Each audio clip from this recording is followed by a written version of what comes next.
Hello, and welcome to Trekkie and Beyond, a Star Trek podcast. I'm Monica. And I'm Andrea. And in episode 13, so much has happened. In this episode, Michael is dealing with the weight that Lorca is actually a Terran, and everything that he has done up until this point, which since she's met him, even before she met him, was a manipulation to get him back to this point. So guys, can you believe it? Because I can't. So Monica, let's get into it. What was your initial reaction? What? This was just crazy episode, fast paced, a lot going on. I'm looking forward to diving into this review. Yes, this episode, for me, my initial reaction is almost disbelief, because I felt like Lorca was just the obvious baddie. So he couldn't have been the baddie because he was the obvious baddie, you know? I felt like they were just setting him up to being the bad guy, but really we were going to find out it was someone else, and everything that he did up until this point was supposed to help Discovery. And to find out everything he did was a manipulation because he was from this universe. So I am just sort of in disbelief and a little bit let down that like the obvious bad guy was the obvious bad guy. I wanted a little more, but it's not over. It's not over. Well, he's dead. Like he's dead. So, but let's get into it in this episode. So on the first half of this episode, a lot has happened and it's a lot to digest. We see that Michael is talking with Georgiou, and she is trying to convince her to, hey, let me talk to Discovery again. They need to know what's going on. And Georgiou is like, no, that's not going to happen. Arrest her, put her in the brig, which, Georgiou, let's be honest, you shouldn't be doing that when your ship's under attack. That's what your last one did. Not a good look. Michael's escaping. Lorca is letting his crew free, or his followers free. We see Landry again. And that is just like the first fourth of the episode. What did you think about that, of seeing Landry again and understanding that like she was important to him? Well, first of all, I think Lorca stated that he had been working on this for a year and 12 days. So for almost 2 years. No, 1 year, 212 days. 1 year, 212 days. That he's been plotting this angle to get from one parallel universe to another, to then release them, reunite with his crew so that they can then take over this whole Terran empire and possibly the other universe as well. Like, that's a lot of dedication. That's a lot of planning. He's a master. And can you imagine being in an agonizer for 1 year and 212 days? Like his crew members, his followers were in that, or basically tortured every day for, just shoot me. I ain't dealing with that. I don't want to say like that. Well, I don't know exactly how that works. Like, when do they eat and they go to bathroom in there? I don't know if they get a break. I don't know if it was a full exact 1 year. I can only see them getting a break for food and bathroom. I feel like the Emperor was that type of person, was like, nah, let them suffer. They came against me, they get no reprieve. Suffer every day, all day, every day. That's what you get. The agonizer booth would have been really messy then. You go to the bathroom once a day, and then you eat once a day to make sure there's not much mess going on. But he was the savior. He came back for it. It's not like he knew he had to go back to this particular it was just, what a plan. It's just the art of the master plan there. And good thing his followers were still supportive of him and didn't abandon ship and decide, oh, I'm gonna follow Georgiou now, which they could have done just to escape the agonizer. Well, I don't know if that would have happened, because Georgiou didn't seem like she was the forgiving type. So I felt like they could have really came back to her, but she still was like, no, you betrayed me once, you can betray me again. Deuces. Right. Yeah. We also get to see this version, this Terra's Paul was apparently at one point on Lorca's team. Actually, that does go to your point, because it does look like he turned on them. He turned on Lorca, and he's with Georgiou. So actually, you might be right. They could have maybe renounced him, and Georgiou could have taken them back, because Paul apparently was on Lorca's side and then betrayed them. There's always someone. Yeah. which it seems. And so we see that Lorca is using this bioweapon that Paul had initially started creating for him. Then he turned it over to Georgia, and he's using it on Georgia's crew now. And then he puts like out a ship-wide announcement, basically just taunting Georgia, telling her that, like, hey, I'm back. People come to me, forget her. And I feel like Giorgio did the thing that you're not supposed to do. She took the bait. She should not have taken the bait and like, I'm gonna take the fight to him.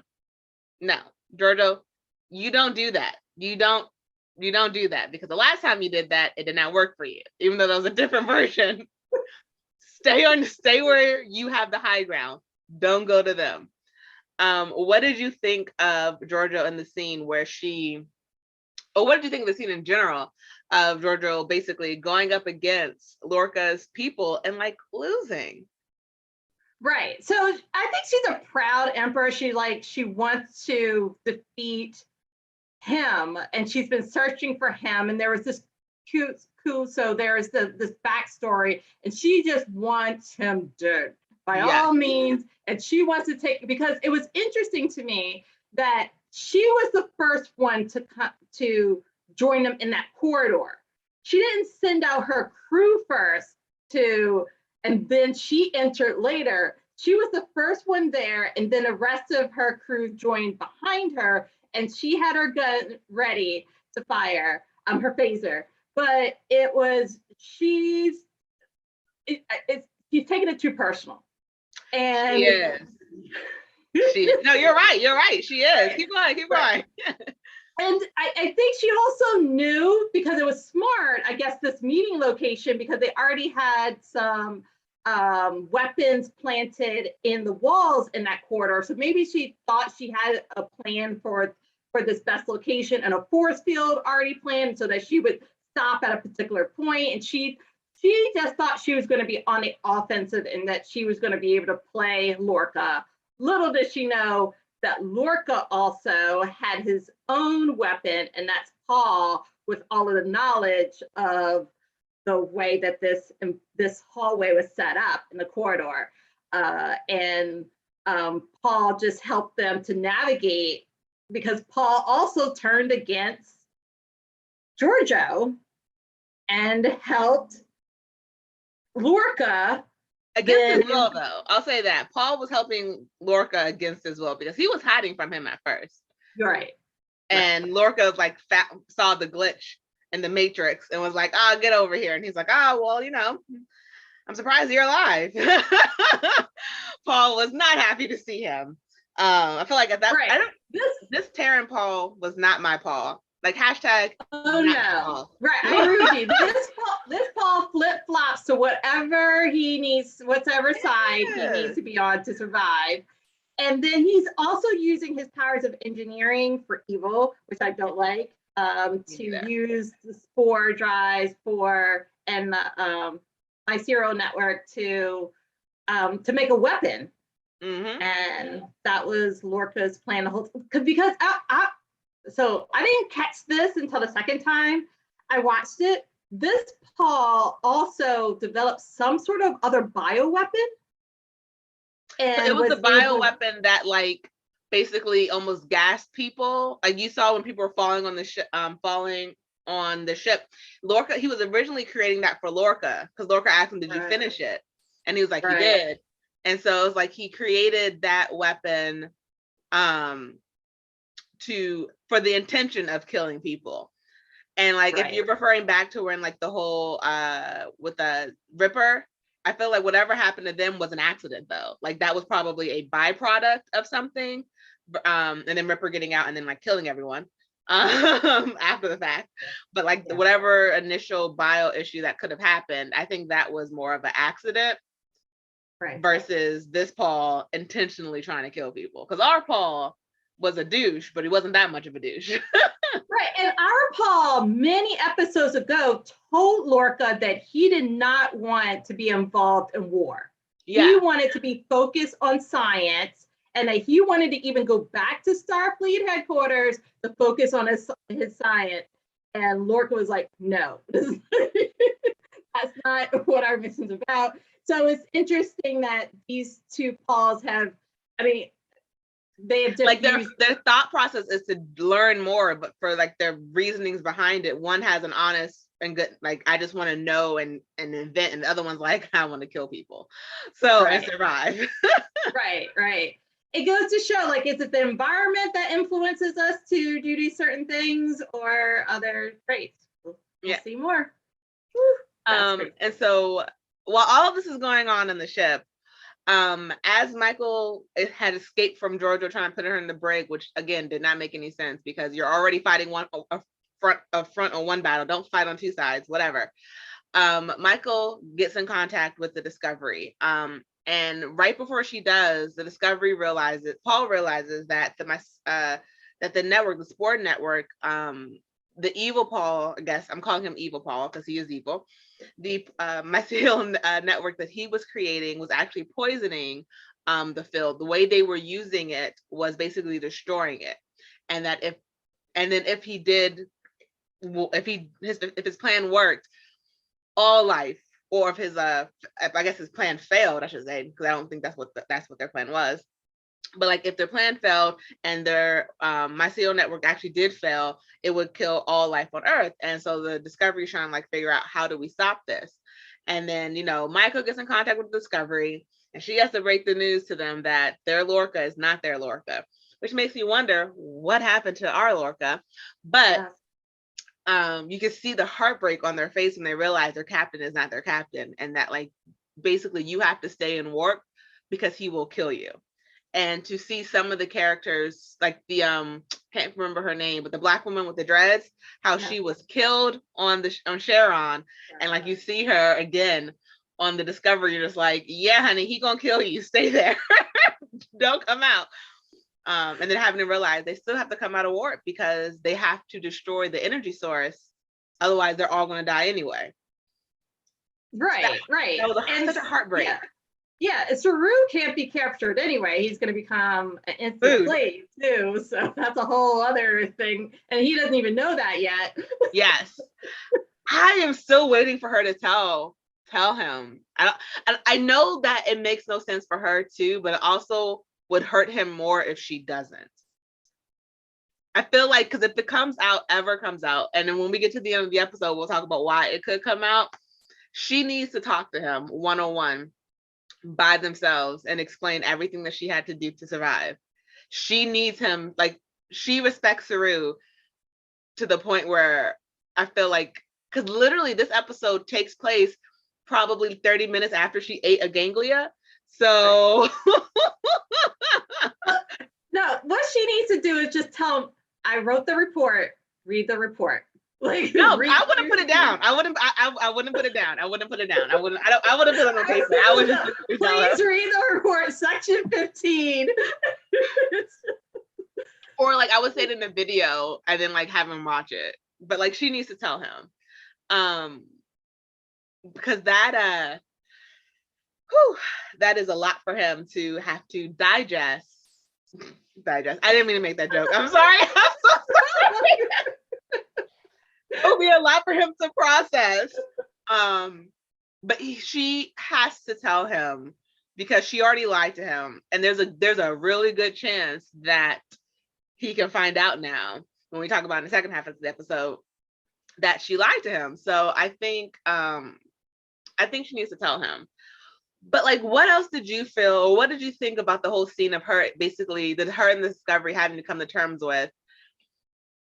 They've been lied to. A lot of them have been lied to a lot longer than she has.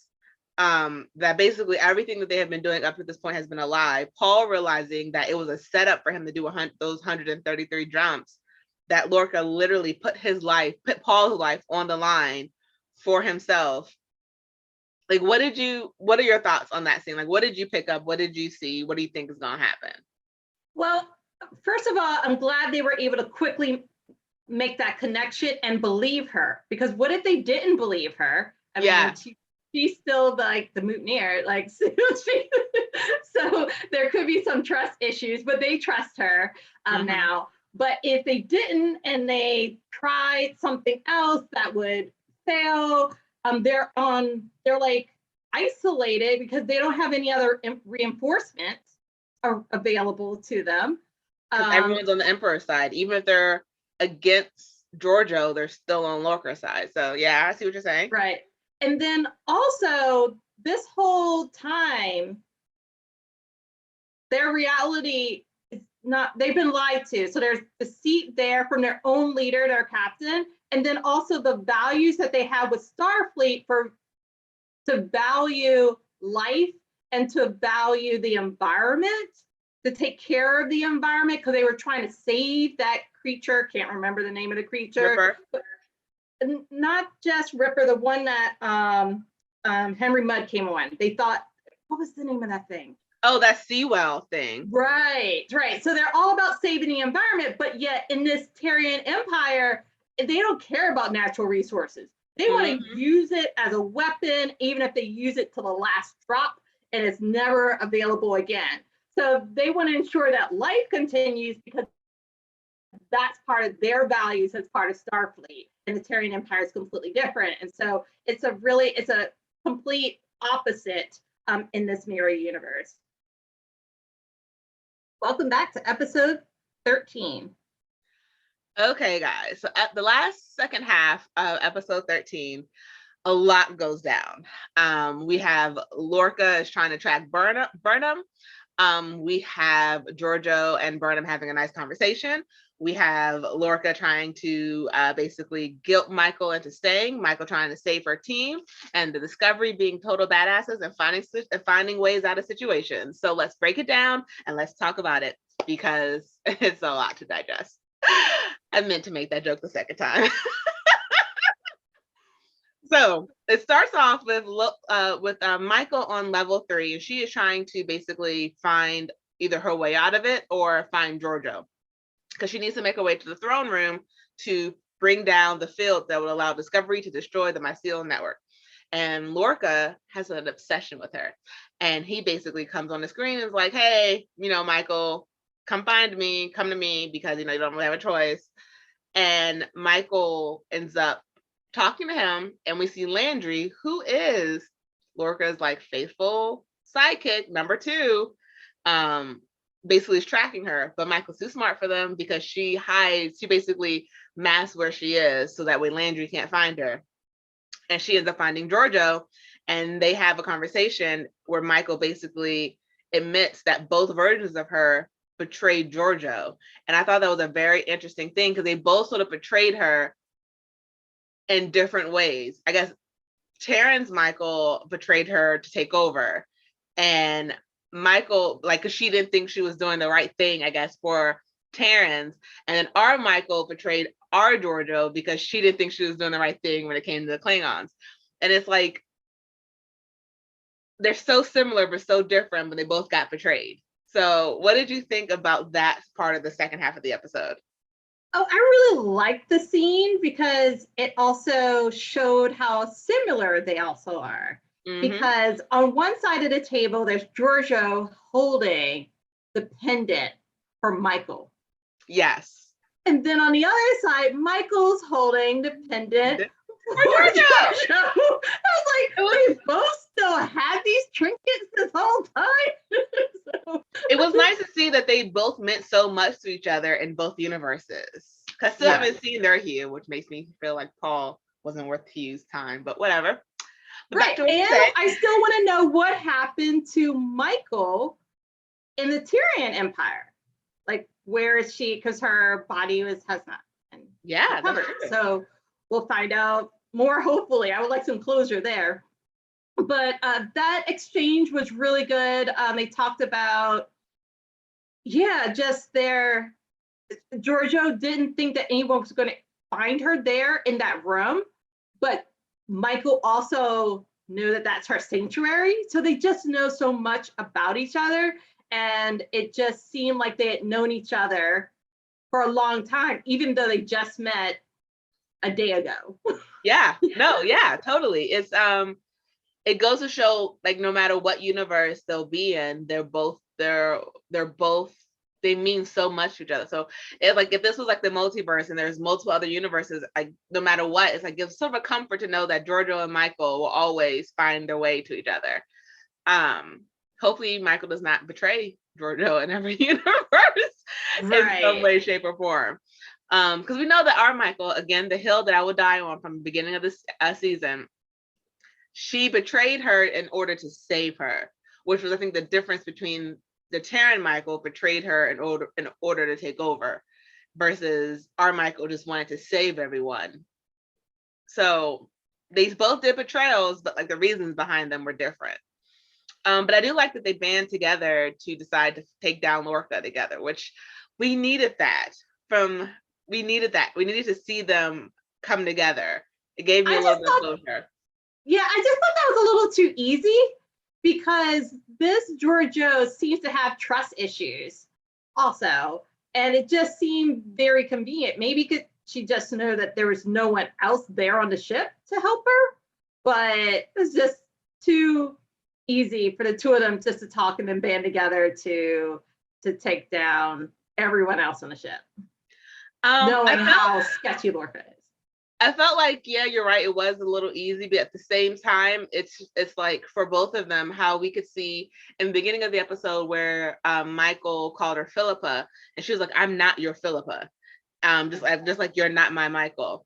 It's that thing of you're wearing the face of the person who means so much to me, and so it's almost like the Terran Georgia is like, I'm getting that relationship back that I wanted. Like, she has the face of Michael, she has the attitude of Michael. She thinks like Michael, but this one isn't one who would betray me to take over. Like this Giorgio knows that this Michael wants to just get back to her own world. So it's like she could help me take over, and I get my ship back, and I become emperor again, and I show them I take over. Like, I run this, or I don't work with her and I still die and I lose everything. So either I fight with her and have a chance of winning and killing Lorca and taking back my ship, or I die by myself. So right. I felt like it gave her that closure of almost feeling like she's fighting with her daughter, because this Michael, she considered her daughter. Oh yeah, I think it shows true leadership there. She's not going to escape the ship like we think Lorca did before. He was the only one that survived the Defiant.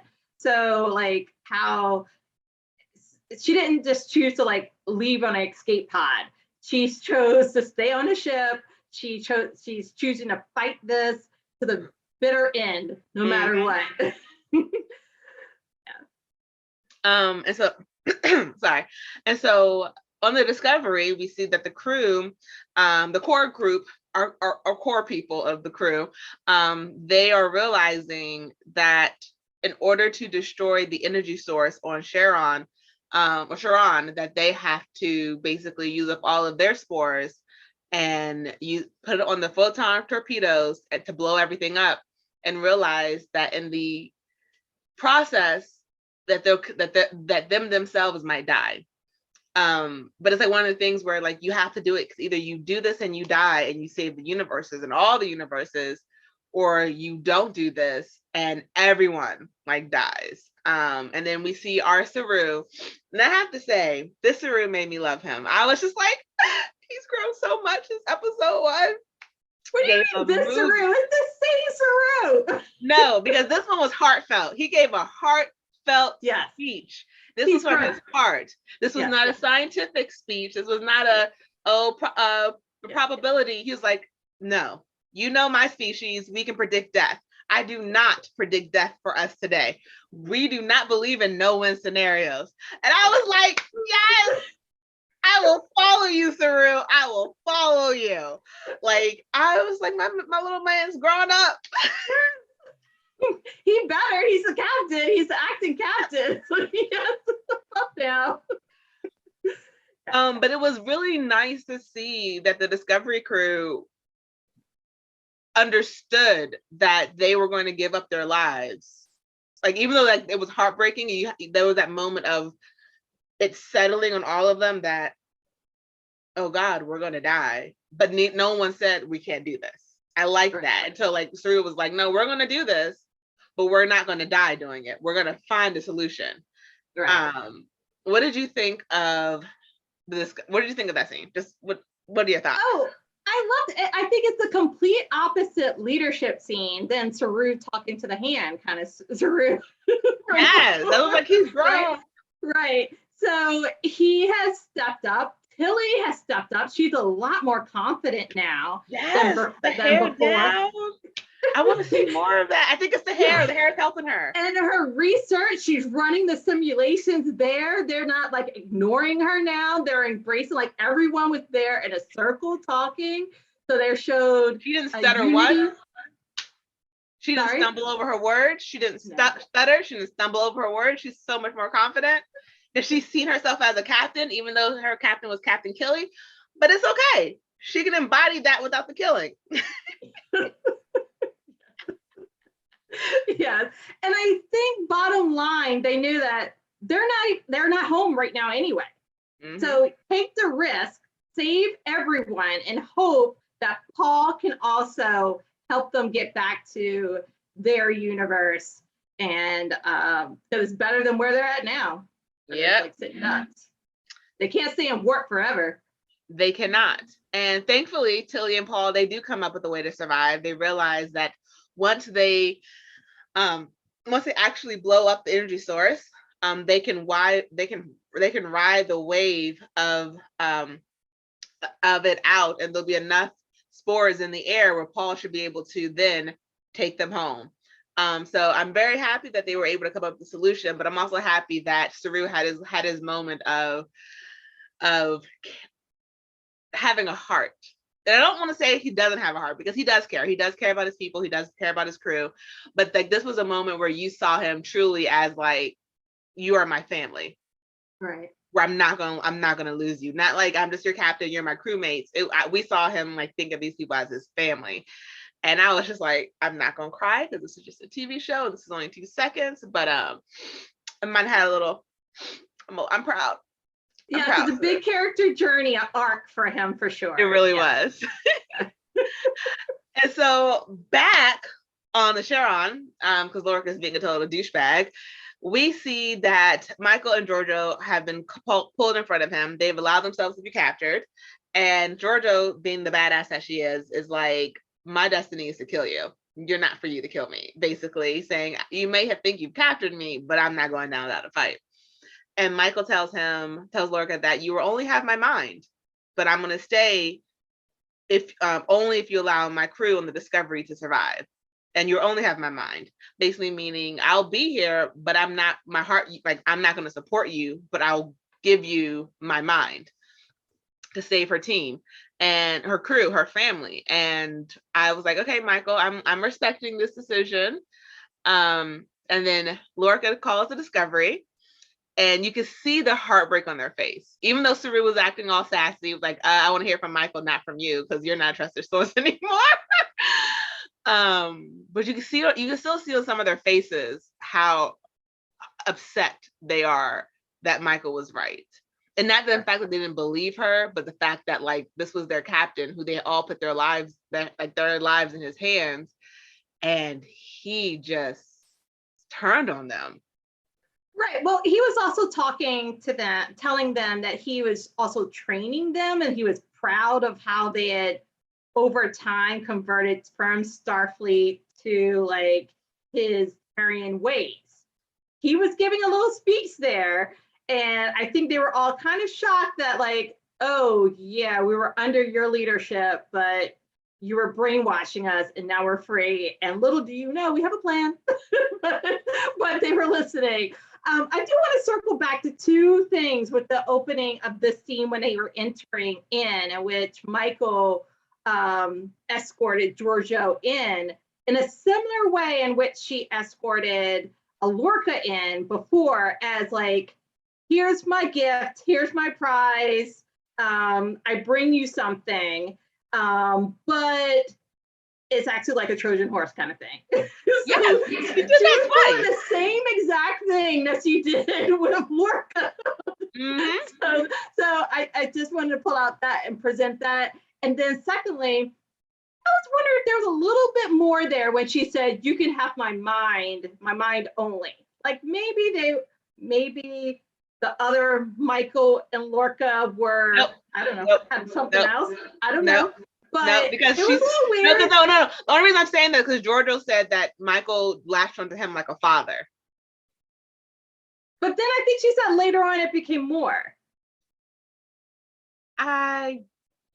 No. Okay. I didn't get that vibe, but I could be wrong. I can say from Michael's end, I felt like she was like a father figure. You know, that's how she viewed Sarek. Like how he was strictly always like a father to her. Not to say Michael might not have viewed her a different way. I mean, not Michael. Because not to say Lorca didn't view her a different way. Look at how Lorca's face glowed after she said, I can be with you physically. Like you can have my mind and I will join you. That's what I'm saying. I feel like I could say maybe on Lorca's side, but not on Michael's side. Right, I feel like I agree with you. I feel like both Michaels viewed him probably as, because this Michael viewed him as a mentor.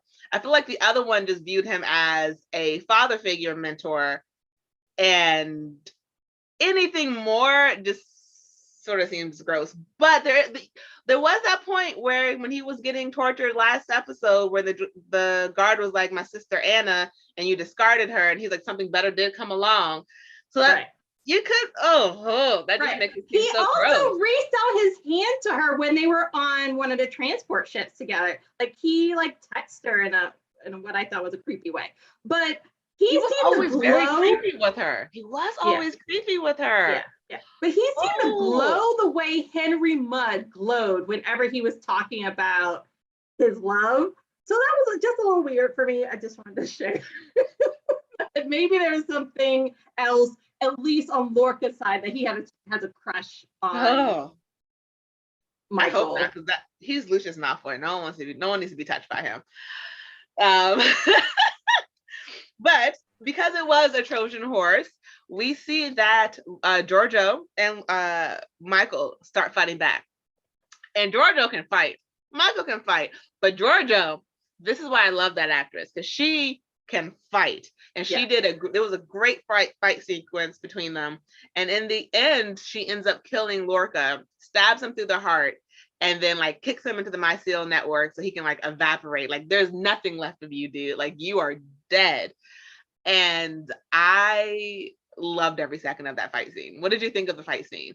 Oh yeah, I loved it too. And for me, it gave me flashbacks to, I guess, the second episode with the Battle of the Binary Stars, in which Michael and Giorgio were fighting on a Klingon ship as well. Yep. And they were together fighting. And I think Michael had we couldn't tell. They didn't present any flashbacks, but I think it was that connection again that led her into some other decisions later. We're gonna talk about the decision, and we'll get to that decision in just a moment. So Michael and Giorgio are able to fight back Lorca's crew. They kill Lorca. She brings down the shield. Discovery and the rest of his crew is trying to fight at the door to get inside. And Giorgio's like, I'm going to fight them off for you. She's like, I'm a fallen emperor. I'm never going to regain my throne. Let me do this for you now. And Michael did what she couldn't do in the second episode. Yeah. She tells Starfleet Discovery, beam me back. And she sees Giorgio is firing. And Giorgio has some great aim because she's taking everyone down who's coming after her. And she instead runs towards Giorgio, wraps her arms around her, and they both are transported off the ship back to Discovery. And Michael, I know why you did it, but you're stupid. This was the dumbest thing to do. And I hope I am proved wrong. She is not your Giorgio. It's not your Giorgio. Right. But in the moment, she was thinking about the ghost. She had the ghost of Giorgio, and I think she lived with regret the conversation with Saru about not bringing Giorgio, the captain, back, right? And she just leaped and did it. it's a strange scene also because they beamed back onto two different like landing pads on Discovery, which they should have beamed back together. So that was a little weird because they jumped together. But I agree with you. She shouldn't have done it. And Giorgio does not look happy. That she's not. like, what have you done? Yeah. she wanted to stay there. And that's going to be a tough conversation to have later. And so they're back on Discovery, and Saru tells them, okay, fire into the mycelial network. Let's get out of here. And they do. They fire it. They ride the wave out, and the spore net, there's enough spores for Paul to get them home. And they go home. Teamwork. Or they start traveling, and Paul is trying to figure out where they're supposed to go. And it's basically, you see him sort of almost going down like little synapses of his brain, these little tubes of like traveling, trying to figure out where to go. And we see Hugh come back and basically help guide Paul back, which was so sweet. And I loved it. And they get back and they realize that one, they are in the right area, but the wrong time. They came back 9 months later. And it seems that the Klingons have won this war. And Giorgio is looking at Michael like, what did you do? Why did you do this? Why did you bring me back? And that whole end scene of them being back, I was just like, okay, Giorgio being back, she's ruthless. Maybe she could help them take out the Klingons. But this is, it feels like almost like it's the end of the season episode, almost like, but it's not. I'm happy that we have a couple more episodes to go. But what did you think of that whole ending scene of everything that just happened, of them getting back, them it being 9 months later, and then the Klingons apparently winning the war? To me, it's like it spun around full circle because Lorca has now been replaced with Giorgio, right? Lorca was in the Terran Empire, and now this like in this universe, and now there's Giorgio, and she doesn't have the rest of her ship, so it seems like a swap. But in this case, Giorgio is not the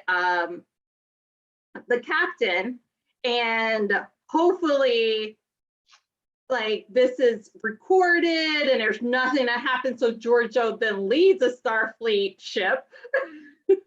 Right? Like, this is gonna be crazy. I'm worried about her seeing Saru. I'm worried about her, like, Michael, Right. Did you not think this through? Saru, Right. she eats Sarus. Right. We know that Michael leaps and then thinks about it later. And this is another example in which she did that. Right. But now, like, how do you ever get Giorgio back? You can't send her back. Right. Like, and she knows that too. She knows that the odds are slim that she's going to be able to get back. And then also, who's now the captain? Saru, acting captain, becomes the full captain. Like, where's Starfleet? We don't know if Starfleet even exists. Giorgio can't be the captain. Michael. Oh no, she's definitely not going to be the captain. We still have Laurel and we still have Ash to deal with. There's so much that could go. Giorgio eats Kelpians. She's on the. If she touches Saru, I'm going to riot. Maybe they could go back in time 9 months. I don't know how. Because once the spores regenerate some more, I don't know. And if they can't go back, where do they go? Where does Starfleet go from here? Do they just go underground? Do they? Oh, there's so much, people. So they are Starfleet, right? So, guys, let us know in the comments. Let us know, what do you think is going to happen next? Do you think Starfleet went underground? Do you think only the Discovery is Starfleet now? Do you think Discovery has to go back 9 months to the moment they left and come back? What? And I'm with you. I do hope that they have everything recorded so that they can be like, look, we didn't just disappear for 9 months. Like, this is what happened. what do you guys think is going to happen in this next couple of episodes? Because I think there's only about 2 more left before the end of the season. So let us know. Let us know what you think in the comments. If you're on YouTube, let us know there, Spotify, or Apple Podcasts or Google Podcasts. Answer the polls and just let us know what you think. Please subscribe to us. Hit the little red button on the YouTube screen, or you can follow us on Apple Podcasts, Spotify, Anchor, Google Podcasts, wherever podcasts are played. And as always, I am Andrea. And I'm Anika. And live long and prosper.